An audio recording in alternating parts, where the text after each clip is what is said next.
জাতীয় দল সংগঠনৰ দাবী উজনি অসম এৰিব লাগে মিয়াই দল সংগঠনৰ আহ্বানৰ পিছতেই উজনি অসম ত্যাগ কৰিছে বহু অভিবাসী মুছলমানে উজনি অসম ত্যাগ কৰা সকলৰ মাজত আছে বহু শ্ৰমিক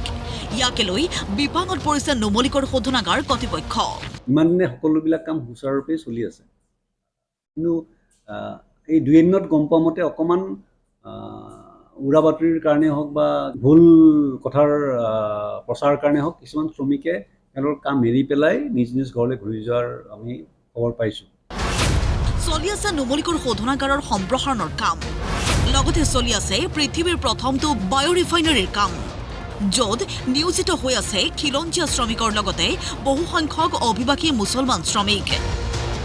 আৰু তাৰ পিছতেই দল সংগঠনে জনোৱা আহ্বানৰ পিছতেই শ্ৰমিকে উজনি অসম এৰিব বিচৰাত শংকিত হৈ পৰিছে কৰ্তৃপক্ষ শ্ৰমিকৰ নাটনিৰ বাবে আধৰুৱা হ'ব নেকি প্ৰকল্পৰ কাম বৰ্তমান নুমলীৰ শোধনাগাৰৰ যিটো সম্প্ৰসাৰণ প্ৰকল্প সেইটো চলি আছে সেইটো প্ৰায় 30,000 কোটি টকাৰ প্ৰকল্প নুমলীগড় শোধনাগাৰৰ প্ৰত্যক্ষ সহযোগতে পৃথিৱীৰ প্ৰথমটো বায়ো ৰিফাইনাৰী বাঁহৰ পৰা ইথানল ওলোৱাৰ যিটো ৰিফাইনাৰী সেই প্ৰকল্পটোৰ কামো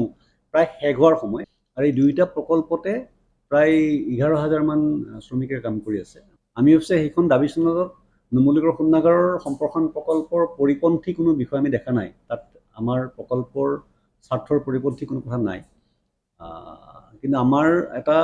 চিন্তা এটা আছে যদি এই শ্ৰমিকবিলাক নিজৰ ঘৰলৈ ঘূৰি যোৱাৰ যদি ধাৰাটো অব্যাহত থাকে তেতিয়াহ'লে হয়তো আমাৰ নুমলীগড় শোধনাগাৰৰ সম্প্ৰসাৰণ প্ৰকল্পৰ যিটো কাম আৰু বায়ো ৰিফাইনাৰীৰ যিটো সম্পূৰ্ণ কৰাৰ যিটো কাম চলি আছে তাত হয়তো যথেষ্টখিনি বাধা বা যথেষ্টখিনি ক্ষতিৰ সৃষ্টি হ'ব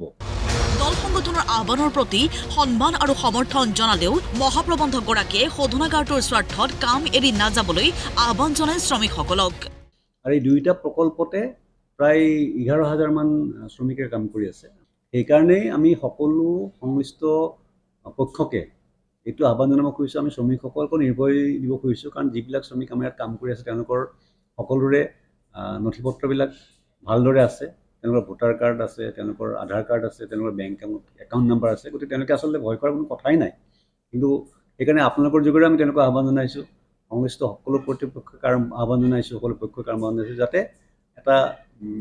সুস্থ আৰু শান্তিৰ বাতাবৰণ ৰক্ষা কৰি পেলাই যাতে কোনেও অনাহকত ভয়ৰ সৃষ্টি কৰিব নোৱাৰে কোনো অনাহকত ভয় খাই পেলাই বাহিৰলৈ যাবলগীয়া ঘৰলৈ ঘূৰি যাবলগীয়া অৱস্থাটো নহয় নুমলীগড় শোধনাগাৰৰ সম্প্ৰসাৰণ প্ৰকল্পৰ ক্ষেত্ৰতো খুব সহায়ক হ'ব যিহেতু নুমলীগড় শোধনাগাৰটো এটা অসমৰ জাতীয় অনুষ্ঠান নুমলীগড়ৰ পৰা হেমন্ত শইকীয়াৰ ৰিপৰ্ট প্ৰতিদিন টাইম